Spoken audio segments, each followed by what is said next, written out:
¿Qué tal? ¿Cómo andan? Acá el profe Doro, un profe de historia.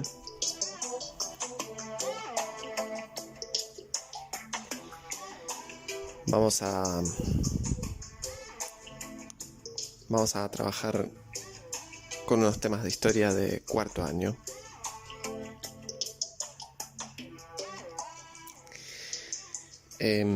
Son 3 temas que nos toca trabajar, 3 conceptos.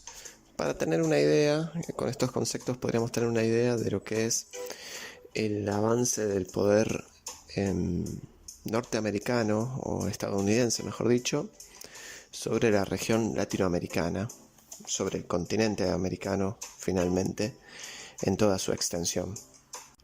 Y arrancamos. Vamos a comenzar. Son 3 conceptos. El primero, la doctrina Monroe. El segundo concepto, la política del garrote. Y el tercer concepto, la doctrina la diplomacia del dólar. En primer lugar, vamos a conversar de lo que fue la doctrina Monroe.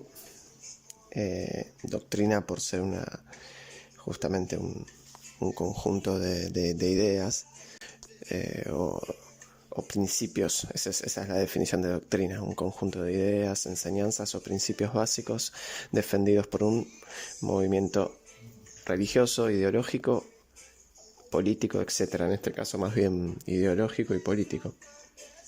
¿Pero qué fue la doctrina Monroe?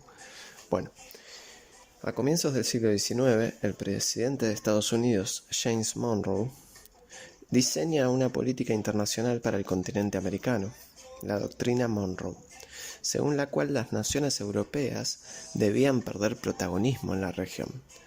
Monroe afirmó en sus discursos más relevantes que las potencias europeas no podían colonizar por más tiempo América, y señaló que éstas no deberían intervenir en los asuntos de las recientes emancipadas.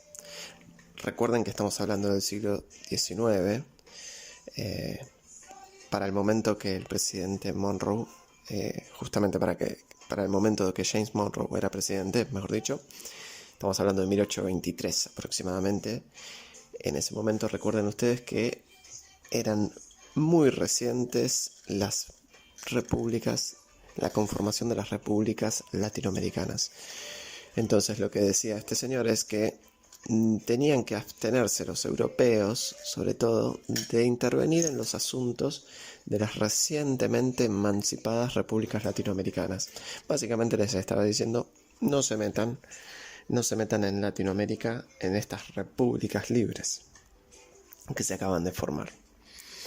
A su vez, el presidente Monroe aclaraba que Estados Unidos no intervendría militarmente en Europa en ninguna ocasión, continuando de este modo con el mandato de otro gran presidente, quizás mucho más que Monroe, pero otro gran presidente norteamericano, George Washington. ¿Sí? O sea, les estaba diciendo básicamente: ustedes no se metan acá, que nosotros no nos vamos a meter allá. Por contrapartida, la doctrina Monroe suponía que los únicos habilitados a intervenir en los conflictos del continente eran los americanos, o mejor dicho, los norteamericanos. Esta idea queda manifiesta en la siguiente frase: América para los americanos, una frase de Quincy Adams, que fue el presidente posterior a James Monroe y que tomó también esta idea de la doctrina Monroe, la idea de que solo Estados Unidos puede intervenir en el continente. Hay que tener en claro, como nota marginal, que cuando Monroe expone su doctrina, su teoría de la organización del continente, en ese momento Estados Unidos no tenía la capacidad para hacer efectiva esa propuesta de convertirse en una especie de guardián, de gendarme de los asuntos americanos. Recién se va a poner en práctica esta doctrina Monroe 20 años después, al quedarse con los territorios mexicanos, los estadounidenses, el sur el suroeste de Estados Unidos se completa al quedarse con los territorios de México, con gran parte de los territorios de México. Y luego, 20 años más tarde, se va, es decir, ya 40 años después de lo que propone Monroe, cuando se apropie y controle completamente Centroamérica.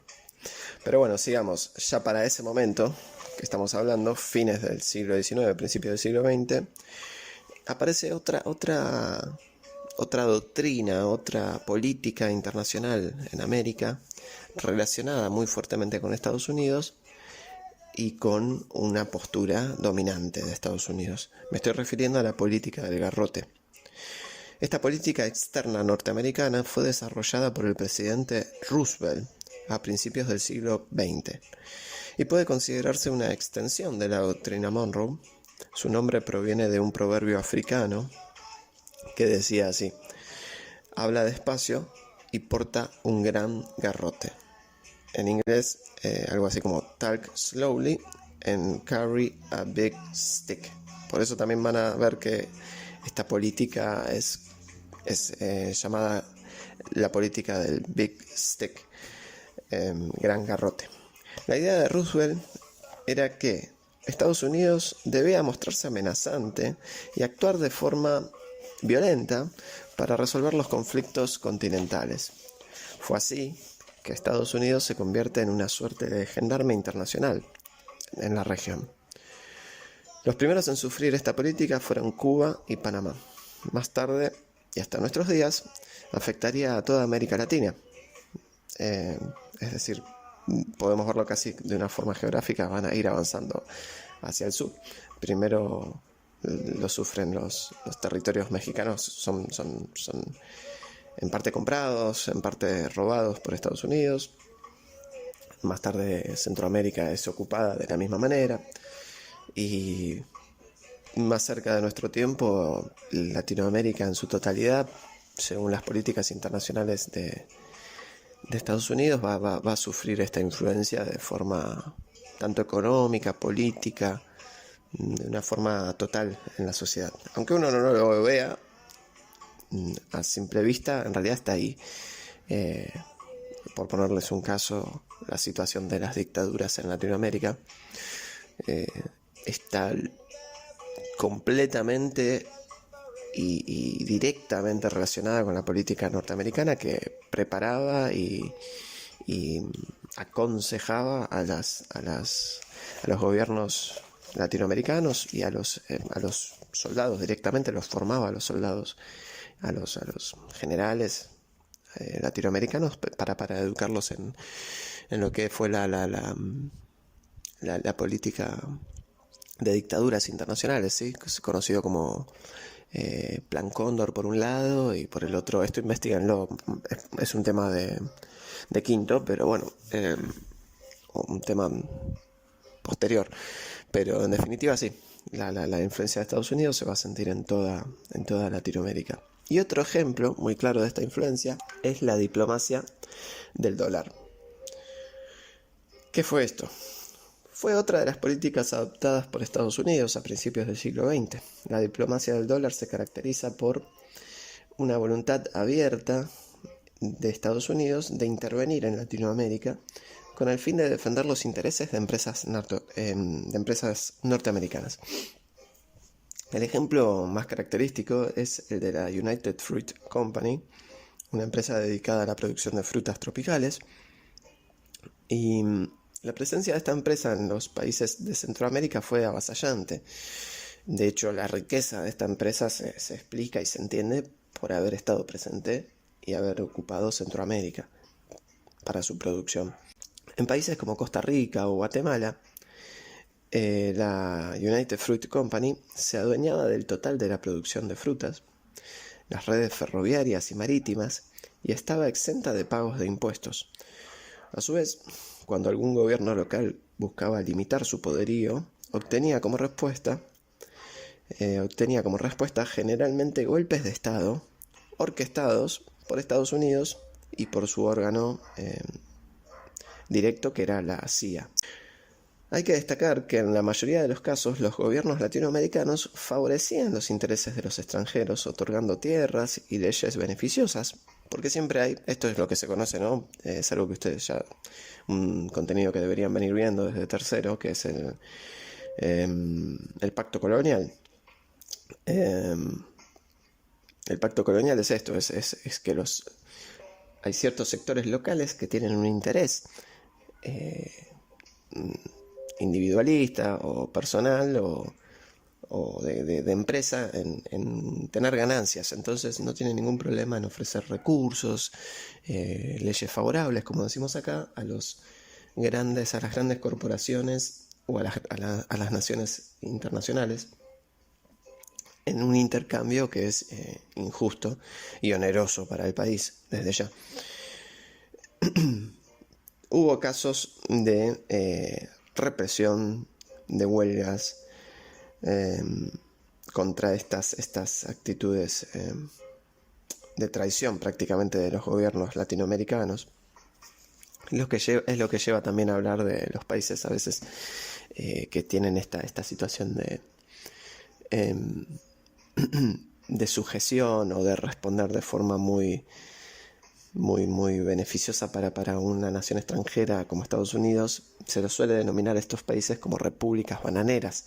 Esa expresión justamente surge de la situación de por ejemplo, con la United Fruit Company, que se adueña de toda la producción de frutas, bananas, por ejemplo, de frutas tropicales, y cómo esas naciones benefician a un gobierno extranjero. Entonces, si hablamos de algo como alcahuetería, vamos a decir, se suele referir qué país bananero. Bueno, también se ha utilizado para nuestro país. Les comento esta expresión despreciativa, vamos a decir. Pero bueno, la diplomacia del dólar entonces es esto de, no sé si se entendió, pero sería beneficiar allí donde vaya una empresa norteamericana y tenga intereses encontrados en un país de la región de Latinoamérica. Estados Unidos va a intervenir directamente para beneficiar a esa empresa que tenga problemas. Caso puntual, el de la United Fruit Company en Centroamérica. Bueno, hasta acá este pequeño